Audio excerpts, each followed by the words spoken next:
5-6-year-old black woman walked into the lobby of a company, and the receptionist asked if she was there to clean, not to judge, just a reflex. That's how deep it goes. She wore a tailored suit, a quiet storm in heels, and carried generations on her back.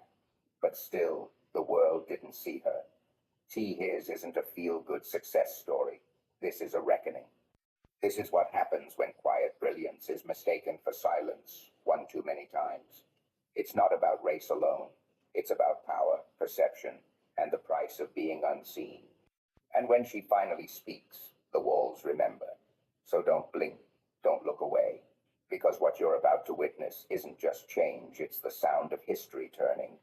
And the woman you tried to overlook, she's already rewriting everything you thought you knew about who leads, who matters, and who never needed your permission. The glass caught the morning light just right, making the tower shimmer like something holy. But Ava Bennett had no illusions about sanctity in corporate America. At 56, she'd stopped chasing beauty and started commanding presence. Her steps across the marble were slow, not hesitant, but heavy with intention, the kind of heaviness that comes only when you've survived systems designed to wear you down. She wore a suit that cost more than the monthly rent in most parts of Brooklyn, tailored to her height, curved just right along her shoulders, and a pair of heels that didn't click so much as announce. The doorman held the revolving door a second longer than usual. He didn't know her name, but instinct made him straighten. She had that effect on people. Her face bore the grace of time, cheekbones honed not by contour but by quiet battles, eyes sharpened by decades of watching rooms decide who mattered before a single word was said. She didn't wear jewelry, didn't need to. Power, when real, doesn't ask for permission or sparkle for effect. She stepped into the lobby with the calm of someone who had already walked this hallway 100 times in memory, in dreams. In every version of her younger self, who had once entered this building through the freight elevator. But today was different. Today she belonged, not because anyone told her so, but because no one could stop her anymore. Behind the front desk sat a white man, mid-50s, thinning hair that clung to his scalp like a last chance. His nameplate said, Bradley. He was the kind of man who'd spent decades guarding the threshold of power without ever stepping into it.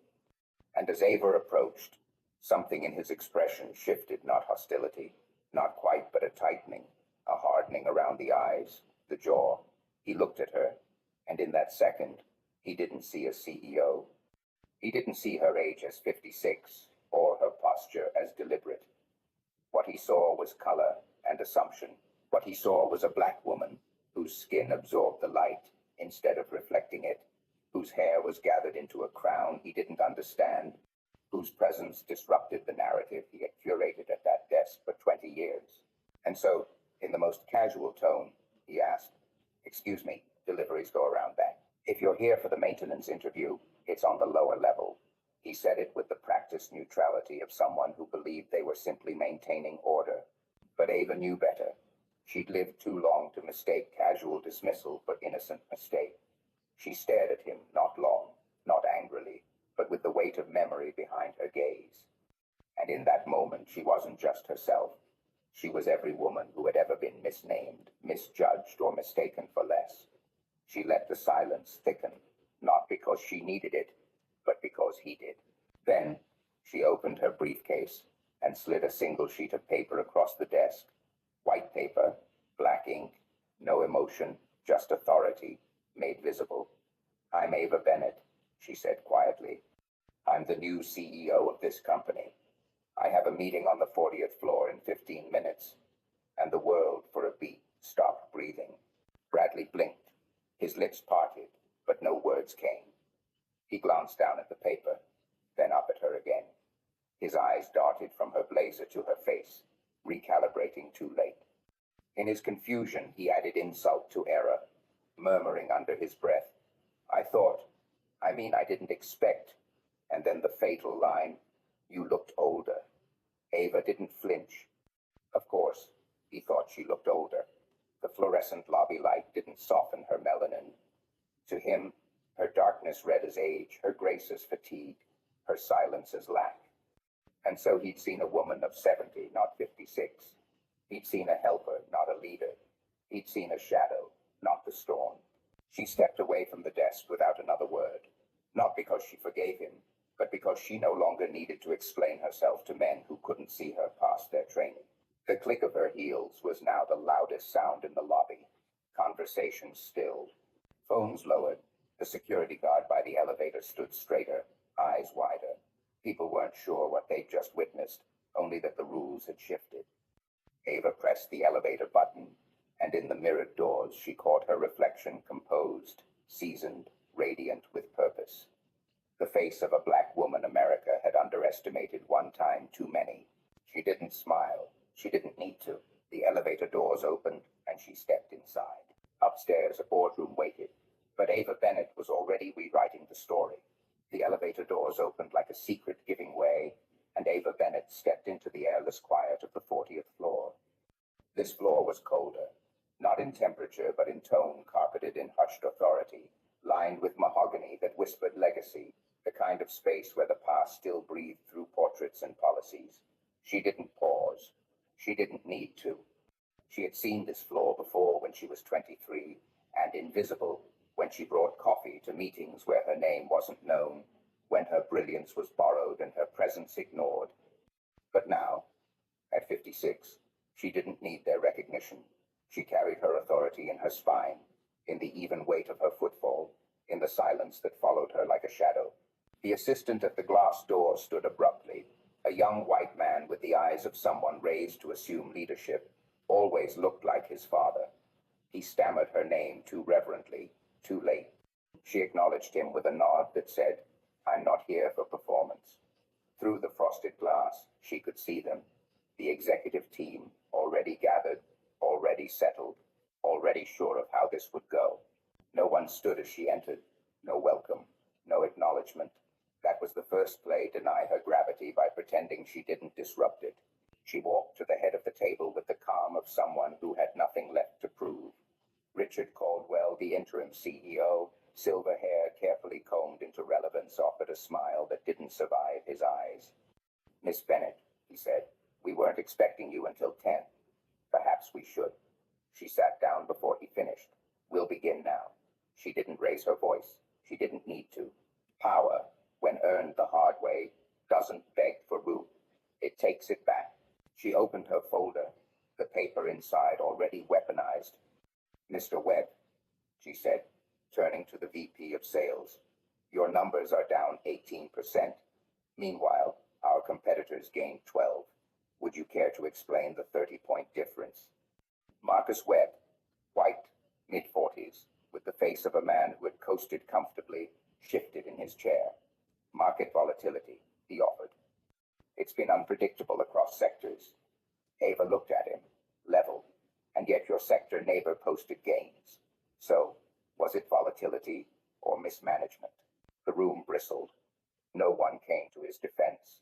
She continued, "Your last 15 hires 14 white men, 1 white woman, 0 people of color. Care to explain that volatility too?" Before he could stumble, Jennifer Harrison, CFO, interjected, eager to redirect. "We base hiring on qualification, not identity." Ava smiled, but it didn't reach warmth. "Let's test that," she said, sliding forward a dossier. "Jamal Washington, MBA, Wharton, 5 years at 2 Fortune 500 seconds. Rejected after 1 interview. Notes say, not a cultural fit. Can you define that term for me, Miss Harrison?" Jennifer's lips pressed thin. "Because when culture means comfort," Ava said, "and comfort means sameness, what you're hiring is yourself, over and over again." David Chun from marketing tried to laugh. "We've all made mistakes, Miss Bennett, but isolated issues." She turned her gaze to him. "Your team has 37 people. 3 are people of color. That's not isolated, that's engineered." He looked down.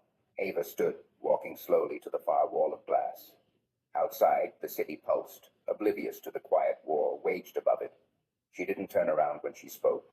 "This building paid over $2 million last year to quietly settle a discrimination suit. The board didn't bring me in to blend in. They brought me to make sure that never happens again." She turned then, full height, full silence. "I've ordered a full audit of hiring, compensation, promotion records. I've approved mandatory bias training for all senior leaders. Real training, not slide decks, not checkbox exercises.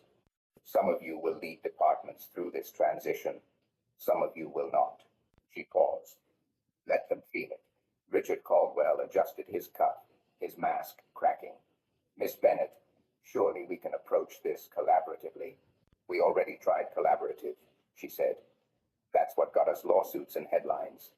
Now we try accountable. Then, quiet but firm, she added. You'll be transitioning out. End of this quarter. I'll thank you privately for your service. No shouting, no drama. Just the kind of leadership that makes men check their legacy twice before they speak again. Ava Bennett paused before the door to her 40th floor office, took a steadying breath, and let her fingers rest on the brass handle. Downstairs, the lobby had been an echo of power and mirrors, but here the silence felt deeper, charged with expectation. She closed her eyes for a second and found herself in Newark, 19 years ago, stepping into Meridian's glass doors with hope like a beacon in her chest, even as the city's grip pressed in on her from every side. She was 19, head full of Hunter College dreams, shoes too tight, thrift store blazer smelling faintly of mothballs. Her summer internship at Meridian had started not with applause but with oversight. At the front desk, a receptionist glanced at her, frowned at the elevator, and said, "Maintenance staff use the back entrance." Her first day, she delivered coffees. Her second, she alphabetized binders. They called her Angela. She kept correcting them until they stopped listening. But each evening she stayed late, poring over spreadsheets and transcripts, learning the lexicon of power: ROI, stakeholder alignment, scalable solutions. She watched junior analysts, white, well-connected, getting pulled into strategy lunches. Theirs were invitations, hers were afterthoughts.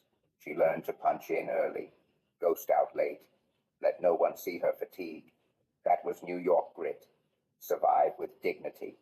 One hot July morning, she stayed until 10 prepping slides for an executive presentation in room 12B.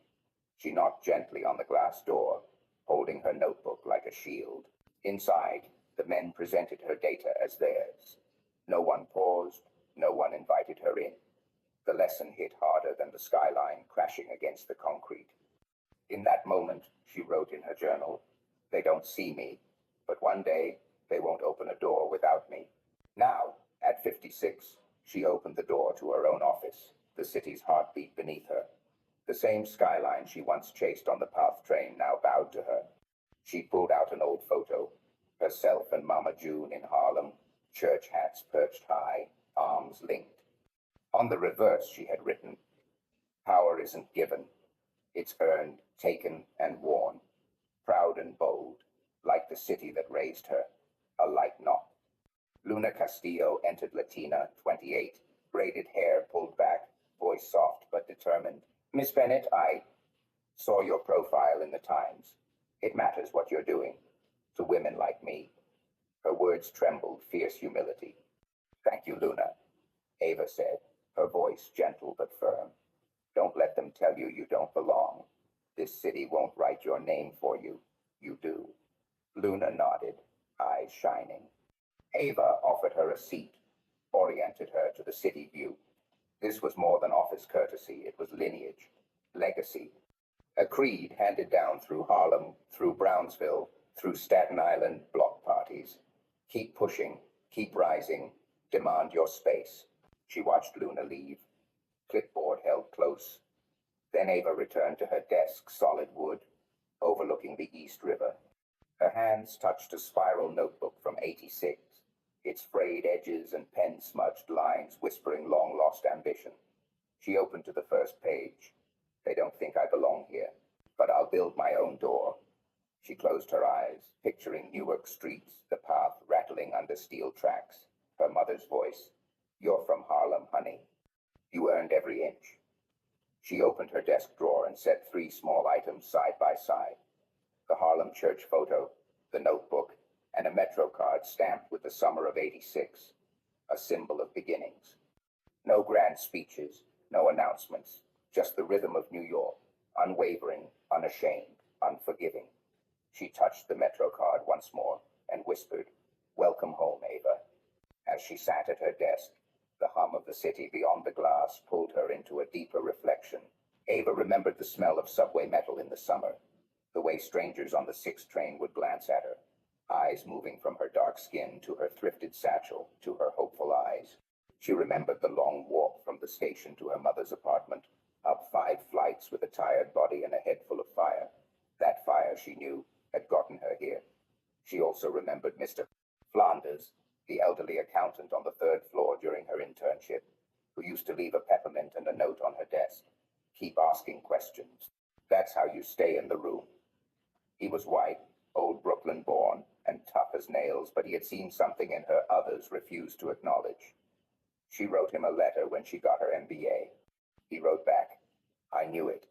And now here she was at the top of the building where she once asked for permission just to breathe. A knock at the door stirred her. It was Jerome, her executive assistant. "Your mother's online too," he said with a grin. Ava smiled as she picked up the receiver. "Mama, I made it." Her mother's voice came soft through the phone. "Baby, you didn't just make it. You broke the damn lock. Now what you gonna do with that key?" Ava laughed, the sound echoing off wood and marble and memory. "I'm gonna open every door they told us was closed." The city outside kept moving, taxis honking, lives unfolding. But inside that office, time bent. Ava Bennett wasn't just a CEO. She was living history. She was every daughter told to sit down, every intern asked to wait outside. She was the memory they couldn't erase and the future they couldn't stop.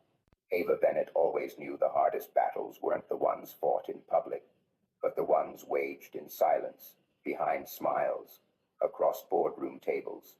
And today, her battlefield had a name: Kofi Lane. He was smart, he was polished, and he was dangerous, in the way only a man who believed he'd outgrown his own people could be. At 38, Kofi had mastered the art of corporate invisibility, just visible enough to be the diversity success story, but never loud enough to challenge the room he fought so hard to enter. And now that Ava had taken the CEO chair, his discomfort was not subtle. It rippled beneath his handshake, echoed behind his compliments. He called her Mom, with the same tone white executives had once used on her. Polite, cold, layered with condescension. That morning, as Ava walked into the senior leadership meeting, she could feel the temperature drop the moment Kofi spoke. "Miss Bennett, while your passion is admirable," he said, voice calm, "I worry that your approach may alienate high-performing contributors who've done nothing wrong just because they don't look the way you want the future to look." The words hung in the air like cigarette smoke. Nobody moved. Ava set her notes down slowly, like placing a chess piece. "Thank you, Mr. Lane," she said, her voice low, steady. "You've just described the last 40 years of my career. Being told I don't fit, not because I failed, but because I didn't look like someone's vision of success. So let's talk about alienation, shall we?" He blinked. She didn't. She saw the flicker in his eyes, the calculation, the split-second search for his next move. But Ava had already seen the file Luna left on her desk last night. A pattern of gatekeeping, anonymous complaints, the rejection of internal mentorship requests from young black staff. One woman wrote, "I thought seeing a brother in leadership meant I had a shot.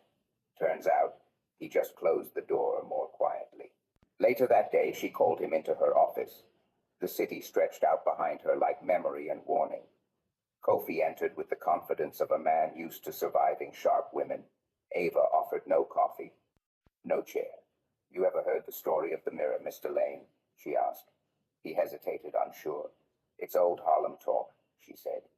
"Sometimes, the scariest thing a black person sees is their own reflection, doing the work of their oppressor. That's what I saw in you today, a mirror." Kofi flinched, just barely. "I've done nothing wrong," he said quietly. "I've played by the rules." "Exactly," Ava said. "And that's the problem. You played their game so well, you forgot who taught you to run." Her words weren't angry. They were exhausted, lived, worn. "You see, Kofi, I don't need allies who can repeat statistics. I need leaders who've looked in the mirror and chosen truth over comfort. You're a brilliant strategist, no doubt. But brilliance without backbone is just decoration. He looked away. Outside, a yellow cab honked somewhere down below. Do you think I want it to be this way? He asked, his voice quieter now, something breaking underneath. You think I haven't tried to pull others up? You think I don't carry guilt for every time I smiled when I should have spoken? Ava stepped forward. Guilt isn't the point. Action is. What you do next, that's what matters. She handed him a folder. Inside, his new assignment. Not a demotion, but a reckoning. He would lead the Diversity and Equity Council, not in name, but in work. Interview staff. Audit bias. Report to her weekly. You can stay safe, she said, or you can finally become useful. For a long moment, he said nothing.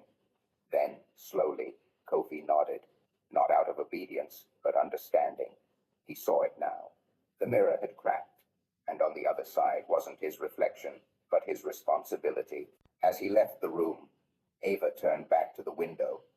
In the glass, she saw her own face, tired, proud, relentless.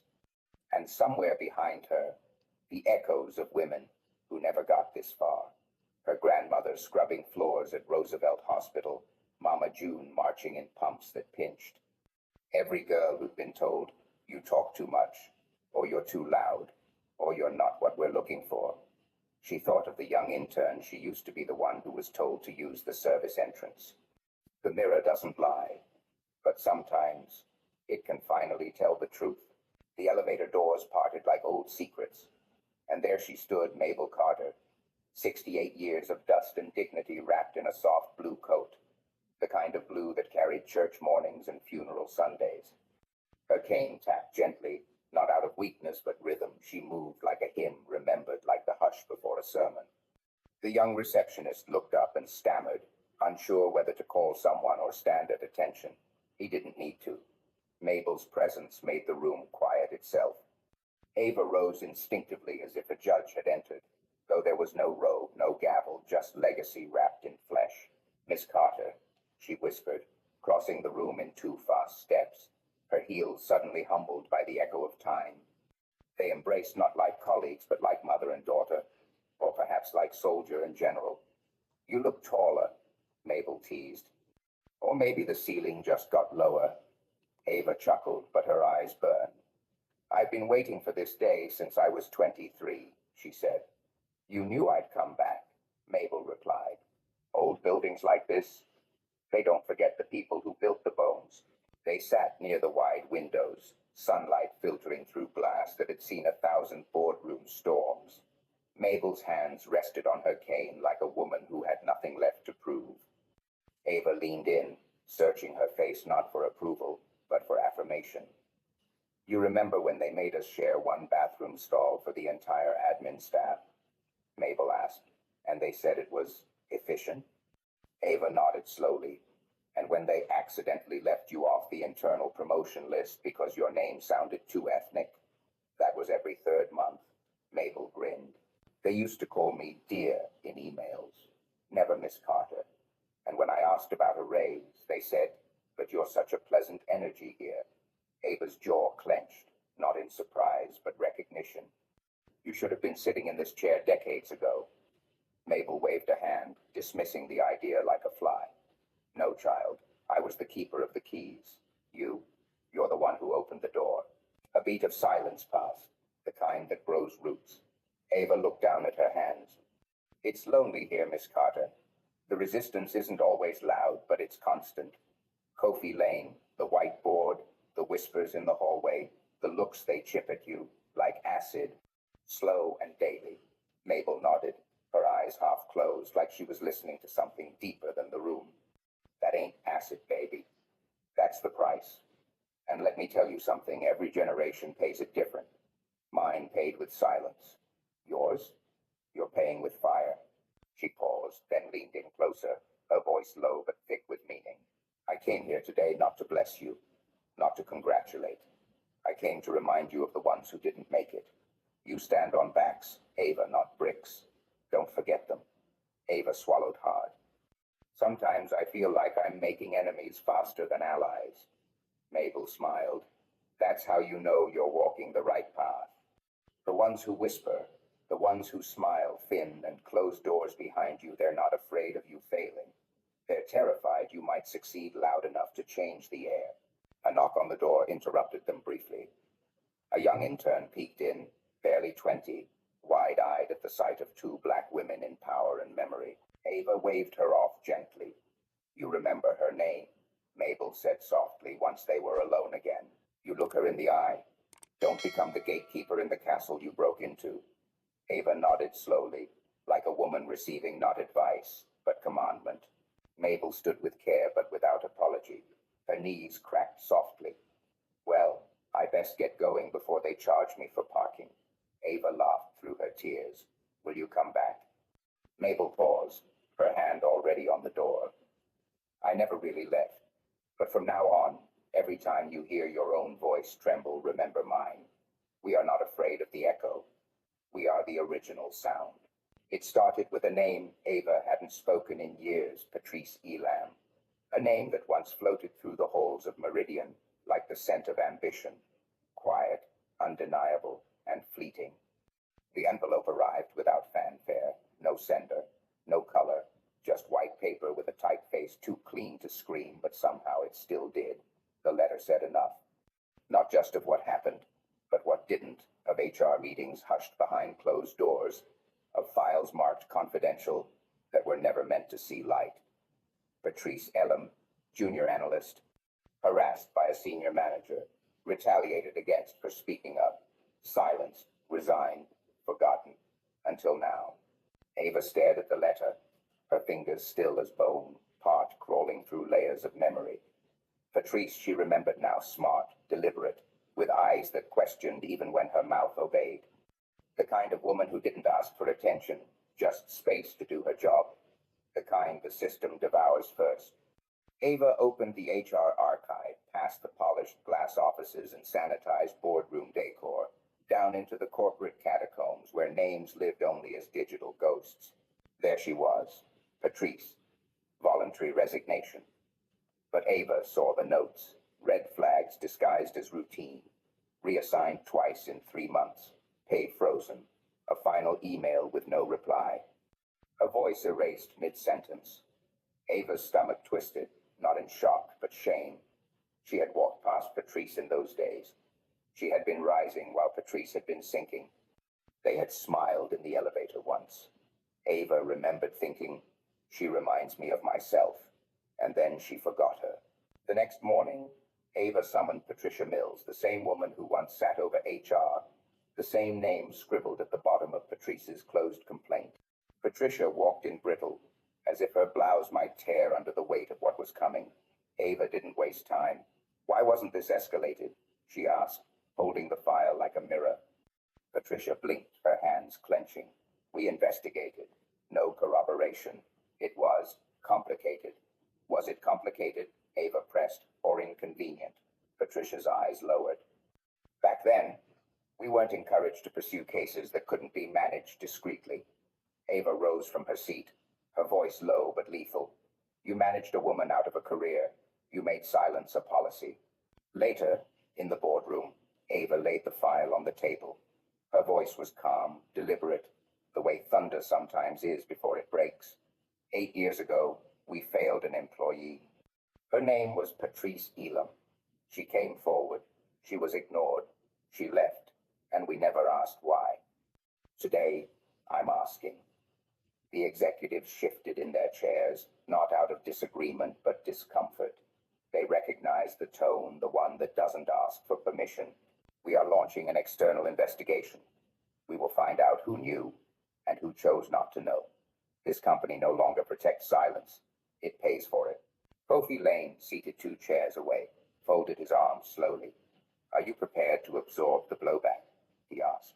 The board, the media, the skeletons. Ava turned to him, unblinking. I'd rather face the ghosts than be one of them. That evening, Ava dialed a number she hadn't used since the Obama administration. A woman answered. Her voice was older, warier. Miss Elam, Ava said. This is Ava Bennett. CEO of Meridian. I'm calling about what happened to you here. The pause on the line could have swallowed the city. Then, you're 8 years too late. Ava's voice cracked for the first time, but not too late to tell the truth. Another silence. Then Patrice asked, "Are you calling to apologize?" "No," Ava said. "I'm calling to listen." When the call ended, Ava sat alone in the darkened office. The skyline outside was stitched in neon, but she didn't look out. Her eyes were turned inward toward the 5-year-old version of herself who once sat in this same building with her mouth shut and her hands clenched under the table. Ava remembered every time she said nothing to keep her job. Every moment she watched injustice and called it strategy. She thought of her mother who once cleaned law firms after hours and told her, "Don't ever let them buy your silence, baby. It costs more than it pays." Ava finally understood what that meant. The cost wasn't money. It wasn't media heat or stock dips. The cost was the face you saw in the mirror when you had done nothing and called it professional. It was the talent you lost, the trust you couldn't earn back, the invisible graveyard of voices that never got their chance. The silence had cost Patrice her career. It cost Ava her sleep. But starting now, someone was going to pay it back. And it would begin with Ava breaking what they'd all been trained to protect the illusion that staying quiet was the wise thing to do. The night sky stretched heavy over Manhattan, thick with the electric buzz of a city that never gives silence willingly. Inside the 40th floor of Meridian Industries, the world felt different. Ava Bennett, 56, stood alone in the executive boardroom, the same space where men in navy suits and legacy names had shaped the future without ever inviting her kind into the room. But tonight, she wasn't just invited, she was redesigning the room altogether. The old portraits had been removed from the west wall earlier that day. In their place, Ava had ordered a full-length mirror to be installed. "So every leader," she said, "must first face themselves before making decisions about others." The symbolic gesture rippled across staff meetings and corner offices. Some scoffed, others paused, but all saw it, and that was the point.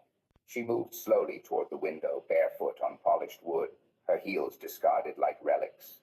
Rain tapped the glass gently, as if New York itself were holding its breath. On her desk, beside neatly stacked files and an untouched cup of coffee, lay two things: a framed photograph of her grandmother, Estelle Bennett, and a crumpled drawing from her 6-year-old granddaughter that read in crayon, "Grandma Ava is boss of the bosses." That note had more weight than any corporate memo. It reminded Ava who she answered to. That morning, she had unveiled a sweeping reform plan: structural pay equity across departments, anonymous feedback platforms routed directly to her office, mentorship pipelines prioritizing first-generation professionals, and something radical: mandatory reverse panels where junior employees could anonymously evaluate leadership behavior. The executive team blinked like deer caught in daylight. This wasn't change, this was rupture, and Ava made no apology. "This company will no longer perform diversity," she told them. "We will embody equity." Resistance came, as always, cloaked in civility. A board member called the plan too disruptive. An old partner whispered about culture fit. Kofi Lane, once a silent rival, sent backhanded memos warning about internal morale. Ava read them all. Then she filed them in the same folder marked excuses. At noon, she stepped into the auditorium, an open forum live-streamed to every branch across the country. She told her story, not as inspiration, but as indictment. "I was once mistaken for the cleaning lady here," she said. "And the man who made that assumption, he was promoted twice before I made manager." No one interrupted. Even the elevators seemed to pause mid-floor. "If this company is uncomfortable with my story," she continued, "then it must examine why it made such stories possible." After the session, the building buzzed, not with gossip, but with awe. Mabel Carter, now back as senior advisor, watched from the sidelines, her face unreadable until she whispered, "That girl just turned confession into command." Nice. Luna Castillo, who once cried quietly in bathrooms after meetings, now walked with shoulders tall. "You lit the match," she told Ava in the hallway. We'll keep the fire. But change was not unanimous. That week, 3 senior managers resigned. One released a veiled critique on LinkedIn, warning of overcorrecting leadership trends. Ava didn't flinch. She understood something they didn't. The architecture of justice requires demolition before reconstruction. That meant being misunderstood, even disliked. Late Friday evening, she received a letter, handwritten, no return address. It was from a former employee one Ava never personally knew. The letter read, I left this company because I felt invisible. I'm writing now because for the first time I believe my daughters won't be. That night, Ava stayed late, not to work, but to feel. She sat in silence, the way her grandmother used to before big decisions. She replayed memories, the whispered slights, the heavy doors, the loneliness of being the only. But then she replayed Luna's smile, Mabel's nod, the trembling voice of a young intern who finally felt seen. Her phone buzzed, a video message. Her granddaughter, curly-haired and wide-eyed, wearing Ava's old blazer like armor. Grandma, she said, I told my class you're the boss who makes everything fair. They all clapped. Ava closed her eyes and let the tears come not from sadness, but from release. This wasn't about seats at the table anymore. She was building a new table, new room, new house where power no longer passed as inheritance, but as invitation. Outside, the rain turned into mist, and the city began to exhale. Ava stood, walked to the mirror on the wall, and looked herself in the eye. For the first time in her career, she didn't ask, Am I ready? She said, They are. Then she whispered, not for the building, not for the boardroom, but for the legacy echoing through her bones. Let the next generation walk in louder. And with that, she turned off the light, not because the work was done, but because the new blueprint was already alive, breathing in every woman, every worker, every story that was once told to wait, not anymore. Some stories don't end, they echo. Ava's journey isn't just about breaking ceilings, it's about breaking silence. She walked through power, past prejudice, and rewrote what leadership looks like. For every woman told to wait her turn, for every voice ignored in boardrooms and break rooms, this is for you. If Ava's fight stirred something in you, don't let that feeling fade. Comment below, what's your Ava moment? Who inspired you to rise? Subscribe to our channel for more true stories that heal, challenge, and empower. Share this video with someone who needs to remember that justice doesn't whisper, it knocks. Thank you for watching. Stay bold, stay awake, and keep walking forward even when the path was never built for you.